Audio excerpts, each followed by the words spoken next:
অনুসারে এই বিশেষ দিনে অদ্বৈত পাঠে বসে প্রসাদ গ্রহণ করলে কৃষ্ণ প্রেমে আবদ্ধ হওয়া যায়। তাই এই উৎসবে প্রায় 50,000 ভক্তের জন্য প্রসাদ বিতরণের ব্যবস্থা ছিল।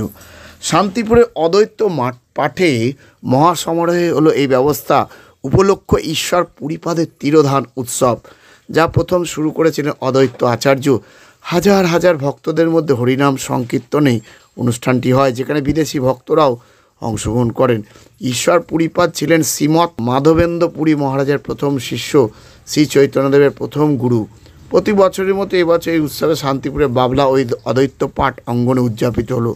ভাগবত অনুসারে এই বিশেষ দিনে অদ্বৈত পাঠে বসে প্রসাদ গ্রহণ করলেও গোবিন্দ প্রেমে আবদ্ধ হওয়া যায়। ইস্কন মায়াপুর অনুষ্ঠানটি পরিচালনা করেন। প্রতি বছরই দেশি বিদেশি ভক্তরা উপস্থিত হন। সকাল থেকে প্রসাদ রাত পর্যন্ত চললে বিতরণ। এছাড়া অদ্বৈত আচার্য এবং ঈশ্বর পুরীপাদের বিশেষ পুজো আরতি পাঠও হলো। অনুষ্ঠানে উপস্থিত ছিলেন শান্তিপুরের বিধায়ক ডক্টর ব্রজকিশোর গোস্বামী। তার বক্তব্য শোনাবার এই নিয়ে আজকাল আগামী বিশেষ প্রতিবেদন। কৃষ্ণপ্রেমে মগ্ন হতে শান্তিপুরে অদ্বৈতর হাত ধরে শুরু হয় ঈশ্বর মাধবেন্দ্র পুরীপাদের তিরোধানে 50,000 ভক্তের প্রসাদ গ্রহণ। ইস্কন হেডকোয়ার্টার সিধা মায়াপুরে চৈতন্য মহাপ্রভুর আবির্ভাব উপলক্ষে 35 দিনব্যাপী বিভিন্ন অনুষ্ঠানাদির আয়োজন করা হয়েছে।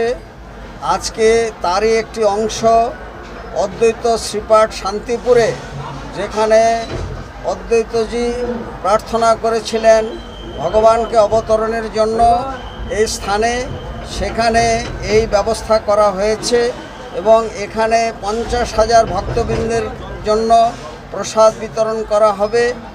এবং এখানে কথিত আছে, যিনি প্রসাদ গ্রহণ করবেন, যিনি এখানে উপস্থিত থাকবেন এবং প্রসাদ বিতরণ করবেন, সকলেরই কৃষ্ণ প্রেম লাভ হবে। সেই জন্য বিশ্বের বিভিন্ন প্রান্ত থেকে এখানে প্রায় 50,000 ভক্তবৃন্দ উপস্থিত হয়েছেন। ধর্ম বর্ণ নির্বিশেষে মানুষ এখানে এসেছেন।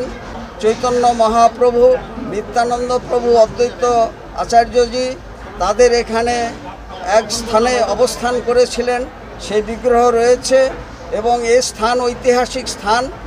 সকলে আসুন এবং শ্রী চৈতন্য মহাপ্রভুর প্রেমাদর্শ সমগ্র বিশ্বব্যাপী ছড়িয়ে দিন। রসিক গৌরাঙ্গ দাস, ইস্কন মায়াপুর, জনসংযোগ আধিকারিক, নদিয়া।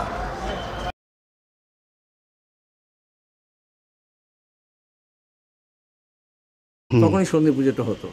অদ্বৈত আচার্যের গুরুদেব শ্রীপাদ মাধবেন্দ্র পুরীপাদের আজকে স্মরণ তিথি, অর্থাৎ তিরোধান দিবস।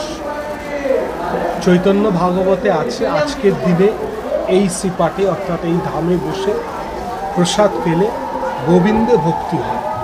প্রভু কহে মাধবেন্দ্র আরাধনা তিথি, ভক্তি হয় গোবিন্দে ভোজন করলে। তাই আজকের দিনে মায়াপুর চন্দ্রোদয় মন্দির, ইস্কন এবং অদ্বৈত পাঠ যৌথভাবে এই উৎসব পরিচালনা। 45,000 ভক্তের প্রসাদের আয়োজন করা হয়। এছাড়াও প্রচুর মানুষ আসে, তারা হাতে হাতে প্রসাদ নিয়ে যায়। বিশেষ কেউ বলতে দেখুন, উৎসবে তো কেউই বিশেষ নয়, বিশেষ একমাত্র ভগবান। তো ভগবানের কাছে সবাই এসছে। এই উৎসবের প্রাণপুরুষ হচ্ছেন শিল প্রভুপাদের শিষ্য হিজ হলিনেস জয়পতাকা স্বামী গুরু মহারাজ। উনি এসেছিলেন, দর্শন করে বক্তব্য রেখেছেন ধর্মের ওপর, সনাতনের ওপর। 90 সাল থেকে আসে, মাঝখানে কয়েক বছর অসুস্থতার জন্য আসতে পারে। এটা এই উৎসবে আমরা কোনো প্রচার করি না, আপনারা দেখবেন না কোথাও কোনো ফ্লেক্স ব্যানার আছে। দোল পূর্ণিমার আগে দ্বাদশী হচ্ছে গোবিন্দ দ্বাদশী, আর এই গোবিন্দ দ্বাদশীতে এই উৎসব হয়। সেই জন্য মানুষ তিথি দেখে আসে। আর এই উৎসবের আয়োজন বিগত 7 দিন ধরেই শুরু হয়ে গেছে।